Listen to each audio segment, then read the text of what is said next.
유럽에서 화약 거라 그러면 언제나 발칸반도입니다. 코소보에서 또 사고 났고요. 지난 5월이라든지 이럴 때 대규모 리얼 사태가 있었나 봐요. 뒤에 러시아가 이걸 조정할 가능성이 있다는 거죠. 지금도 하마스 전쟁을 보면서 푸틴은 재미를 보고 있잖아요. 전 세계 관심과 지원이 우크라이나로 집중돼 있었는데 갑자기 하마스로 관심이 흩어지는 바람에 코소보에서 갈등을 일으키는 양상이 푸틴이 하는 방식이랑 너무 방식이 비슷해요. 러시아가 전쟁 벌여놓고서 생각보다 전쟁이 너무 길어지고 전황도 그렇게 좋지 않다 보니까는 여기를 자극을 해서 다시 유럽이나 세계의 관심을 갖다가 분산시키려고, 그러면은 코소보 지역에서 제2의 코소보 전쟁이나 이런 식으로 발발될 가능성은 어떻게 보세요?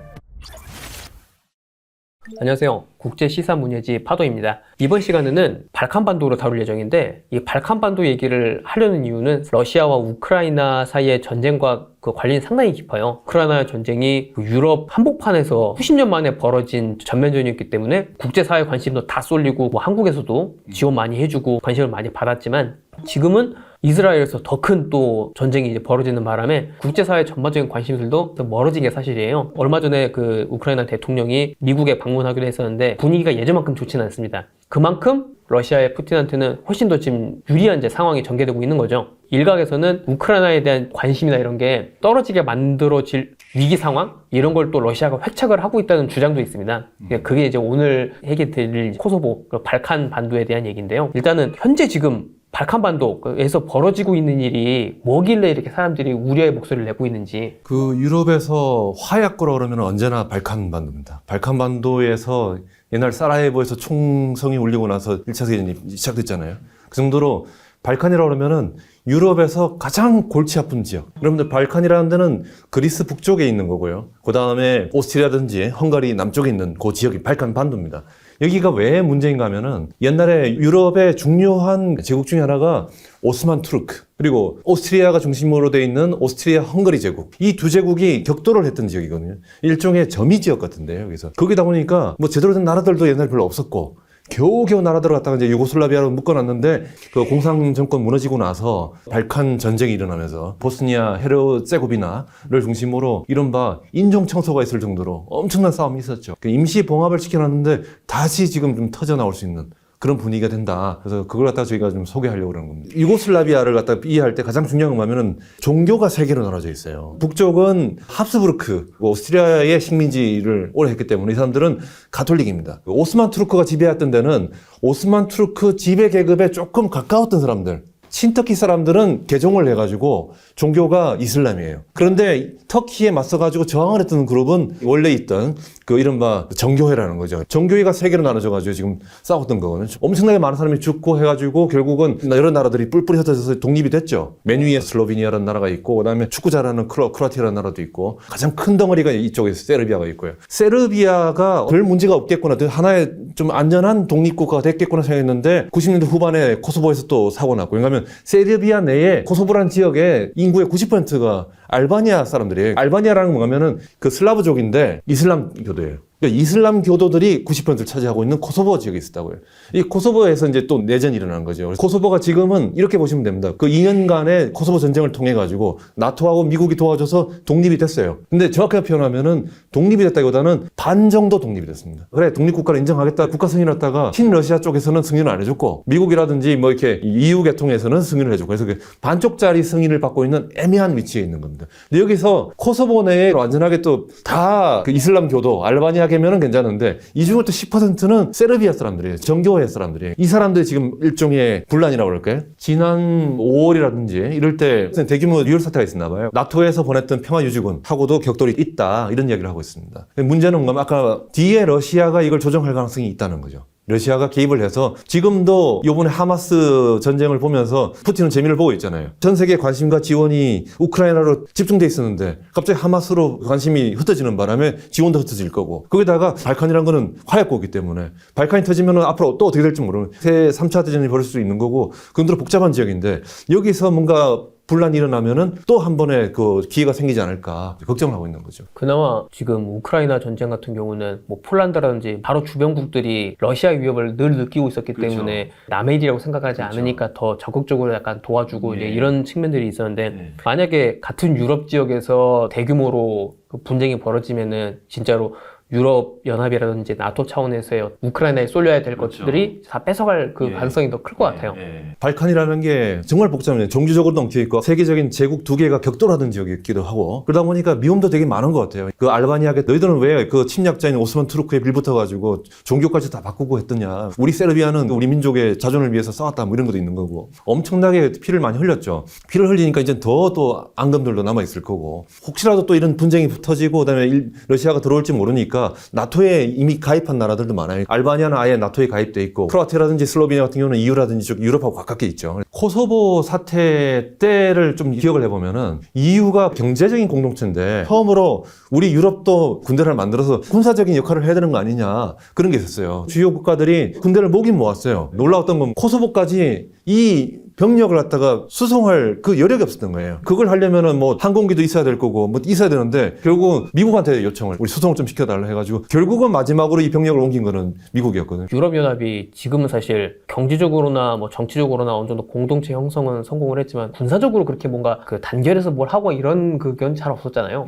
아마도 코소보 전쟁 때 그럴 수 있었던 거는 유럽연합 결성이 되고 얼마 안 된 상태에서 처음으로 벌어진 어떤 대규모 사태여서 그랬던 게 아닌가 싶은 생각이 들어요. 사실 그 한국 전쟁도 마찬가지잖아요. 유엔 차원에서 그렇게 대규모로 어떤 분쟁에 그 조직적으로 이렇게 군대 투입해가지고 했던 게 사실 한국 전쟁 이후에는 없잖아요. 공식적인 유엔군은 한국 전쟁에 참여한 유엔군이 유일한 유엔군입니다. 나머지는 평화유지군. 맨 처음 거기에는 열심히 좀 해주다가 다들 힘이 빠져가지고 보면은 EU도 그렇고 국제 분쟁에서 평화유지군 정도 수준 외에는 이게 뭘 못하고 있으니까 EU나 뭐 유엔이나 한계?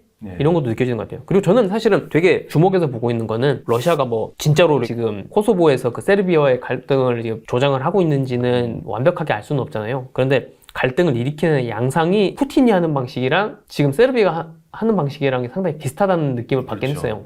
푸틴이 이제 우크라이나 침공하기 전에 그 크림반도를 이제 강제 병합하고 이랬을 때도 하던 방식을 일컬어서 하이브리드 전쟁이라는 표현인데 뭔가 어느 소속인지 알 수 없는 특수부대랑 첨단의 그 정보전이랑 여론 조작 이런 거랑 같이 해가지고 우크라이나의 경우는 이제 러시아어를 쓰는 이제 그런 사람들한테 계속 이제 분리주의, 그러니까 독립을 자극을 해놓고서는 신원을 알 수 없는 특수부대원들 같은 사람들이 와가지고는 막 그 총격전을 벌이고 그래서 문제를 일으키고 그래서 이제 소요 사태가 벌어지면 문제가 생겼네. 러시아어를 하는 사람들의 어떤 신변 보호를 해서 우리가 개입을 해야 되겠어 해가지고 그때 군대를 파견하면서 이제 했던 게 러시아가 크림반도를 강제 병합하고 했을 때 벌어진 건데 지금 보면은 세르비아에서 벌어지는 일도 상당히 유사한 게 그러니까 코소보 지역에 또 갑자기 중무장을 한 시민들이 그러니까 이 표현이 되게 웃기네요. 중무장을 한 시민이라뇨. 군인도 아니고 시민도 아닌 뭐 이런 준군사 조직. 그런 사람들이 경찰을 갖다가 공격을 해가지고 막 죽게 만들고 너무 방식이 비슷해요. 거기다가 또 이제 러시아가 하던 방식 비슷하게 그 언론 특히 이제 러시아는 러시아 투데이 RT나 뭐 이제 이런 정부 매체죠. 네.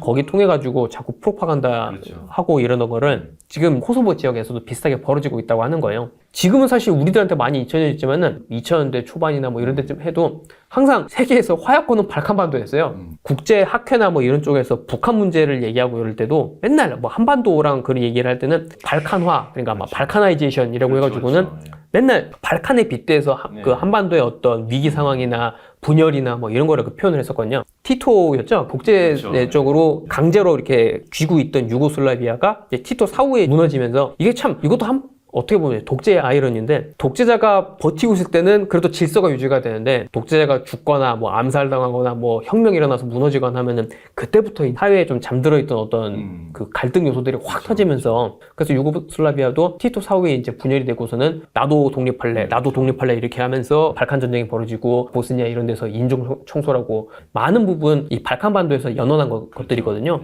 문제들이 해결이 된 줄 알았는데 종교나 뭐 인종이나 이런 정체성 갈등 등이란 거는 그렇게 쉽게 해결이 안 되는 것 같아요. 얼마든지 터질 수 있는 요소로 남아 있었는데 러시아가 전쟁 벌여놓고서 생각보다 전쟁이 너무 길어지고 또 전황도 그렇게 좋지 않다 보니까는 이제 또 여기를 자극을 해서 다시 지금 유럽이나 세계의 관심을 갖다가 분산시키려고 하는 것 아니냐. 충분히 설득력이 있는 그 전망이 하거든요. 근데 그러면은 코소보에서 어떤 일이 만약에 이제 발생한다거나 하면은 국제사회 그리고 또 한국 측면에서 봤을 때 받게 될 영향? 이런 건 좀 어떤 게 있을까요? 일단은 여기 Foreign Affairs는 지금 EU가 이 세르비아의 부치치 대통령을 다루는 방식에 문제가 있다고 이야기를 해요. 부치치라는 사람은 사실은 뭐 민족주의자도 아니고 원래 그 푸틴과 비슷하게 세르비아판 KGB 비밀 경찰 그 첩보 조직의 수장을 했던 사람이거든요. 여론 조작이라든 이런 공작에 아주 능한 사람이에요. 그러니까 푸틴하고 잘 맞는 사람이에요, 아주. 자기들이 봤을 때 이 부치치 대통령은 그냥 기회주의자인 것 같다. 그러니까 정권 유지에 관심 있는 거지. 또 다른 식으로 악용을 계속해서 나쁜 일을 계속해 나갈 위험성이 있으니까 어떨 때는 좀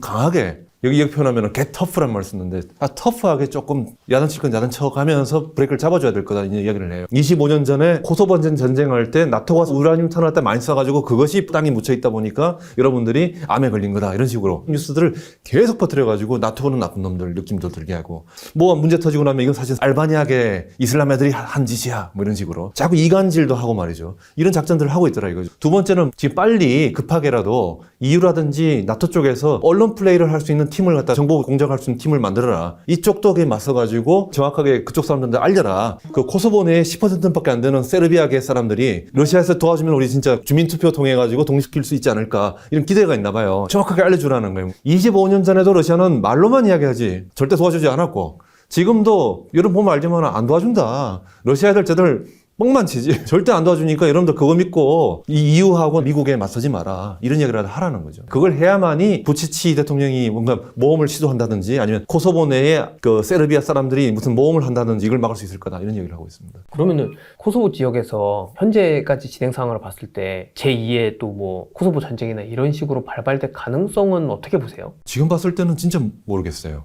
그거는 가봐야 알아요. 앞으로 부치치가 어떻게 나올지, 푸틴이 어떻게 나올지, 그리고 EU랑 나토랑 미국이 어떻게 나올지에 따라서 이거는 달라지는데 일단은 아까 화약고라고 했잖아요. 화약은 가득한데 불씨는 작은 불씨가 있거든요. 이 불씨를 어떻게 다루냐에 따라 가지고 크게 터질 수도 있고 적게 터질 수도 있는데 티토 이야기 잠깐 들면은 티토라는 사람이 엄청난 카리스마를 가진 사람이에요. 유고슬라비아라는 나라는 억지로 만든 나라예요. 남쪽에 있는 슬라브족 있는 사람들 다 모아서 한 나라 만들어보자 정도예요. 처음에는 그 왕국을 만들었다가 45년 이후에는 티토라는 사람이 공산 국가를 만들었죠. 그 만들 때도 스탈린하고 이제 싸우면서 결국은 그 유고슬라비아는 친소는 아닙니다. 반소도 아니고 한 비소 정도 되는 나라예요. 제3의 독특한 나라인데 티토는 크로아티아 사람입니다. 크로아티아는 저기 북쪽이고 약간 서방하고 연결되어 있는 나라이기 때문에 크로아티아 지금도 잘 살고 옛날도 잘 살았고 세르비아는 인구가 많고 대신 못 살고요. 여기는 이제 정교 슬라브 쪽. 티토라는 사람이 크로아티아 출신으로서 대통령이 되고 나서 어떤 일을 했나 하면은 크로아티아에서 돈을 많이 벌면 세금을 많이 때려요. 그래서 크로아티아에서 세금을 많이 걷어가지고 가난한 보스니아라든지 세르비아 족들한테 먹여 살렸어요. 그거 가지고 겨우 나라를 갖다 유지를 했던 거예요. 유지했다가 티토가 딱 물러나고 나니까 이 크로아티아 사람들한테는 이제는 남이 되어버렸잖아요. 그때 맨날 상의했던 게 뭐냐면은 우리가 왜 세르비아를 위해서 세금을 많이 냈냐. 그 가난한 애들을 위해서 우리가 돈을 왜 내냐. 그런 와중에 깨져 버렸던 거죠. 깨졌는데 그 가장 문제는 크로아티아하고 슬로베니아는 떨어져서 괜찮은데 보스니아 헤르체고비치나 특히 사라예보가 있던 그 보스니아는 여러 종족이 함께 있던 점이 지역이었어요. 합쳐져 있다 보니까 거기서 엄청난 싸움이 벌어졌던 거죠. 싸움이 벌어지는 와중에 아까 말한 대로 인종 청소라고 해가지고 상대방을 괴롭히다가 사람들이 이주하면서 이 뿔뿔이 흩어지면서 결국은 안정화돼 버렸죠. 그 전까지는 뭐 엄청났죠. 그 지옥이었죠. 사실 발칸반도 얘기는 많은 그 언론이나 이래서 아직 그렇게 주목을 하지는 않고 있는 부분이에요. 코소보 전쟁 이후로는 뭐 이제 이렇다 할 큰 분쟁은 없이 지나갔던 것이기도 하고 저희 같은 경우도 이제 별일 없나 보네 하고 넘어갔었는데 러시아가 이제 우크라이나 전쟁 벌이는 게 장기화되고 난항을 많이 겪으면서 지금 이제 다시 발칸반도에 불을 지피고 있다라는 이제 얘기들이 나오고 있어가지고 그리고 현재 진행 상황들을 봐보면은 한국은 사실은 그 정도로 그렇게 뭐 종교가 다르거나 뭐 인종 뭐 정체성이 다른 이런 문제들은 없기 때문에 이해를 잘 하기가 어려울 수 있지만은 늘 항상 그런 분쟁의 소지들은 남아있거든요. 그러니까 얼마든지 그 러시아나 이런 데서 자기네들 어떤 전략적인 우위를 만들기 위해 가서 그 자극을 해서 다시 또 분쟁을 일으킬 수가 있고 또 아까 말씀하셨다시피 코소보는 사실 세계 1차 대전이 이제 발발한 진원 지역이기도 했거니와 그래도 그런 갈등의 요소들이 아직까지도 남아있는 상태인데다가 최근 들어서 또 좀 긴장이 좀 더 강화되고 있는 국면이거든요. 그래서 저희가 생각을 했을 때 우크라이나나 가자나 다 지금 중요한 지역이지만은 우리가 이제 세계 정세나 이런 걸 읽을 때 지금 또 발칸반도에서 다시 지금 연기가 이렇게 피어오르고 있다라는 거를 알고 좀 관심을 기울여야 거기서 만약에 전쟁이 터지게 되면은 엄청난 또 영향을 미치게 될 겁니다. 저희 항상 다른 데보다 한 발도 앞서고 좀 더 멀리 보려고 하는 게 주 컨셉이기 때문에 방송 보시는 분들께서도 이런 데에 또 문제가 있구나 그리고 앞으로 이런 데 가능성이 있겠구나 라고 이제 알아두시고서 조금이라도 관심을 경주를 하시면은 앞으로 도움이 되지 않을까 싶습니다. 그런 차원에서 저희 파도도 늘 이게 좋은 기사들 그리고 또 다른 데서 되게 쉽게 접할 수 없는 이런 인사이트들을 많이 소개해 드리려고 하고 있으니까요. 파도.kr 많이 방문하셔가지고 글도 읽어주시고 다음 시간에도 또 이제 새롭고 좋은 내용으로 찾아뵙겠습니다. 감사합니다. 감사합니다.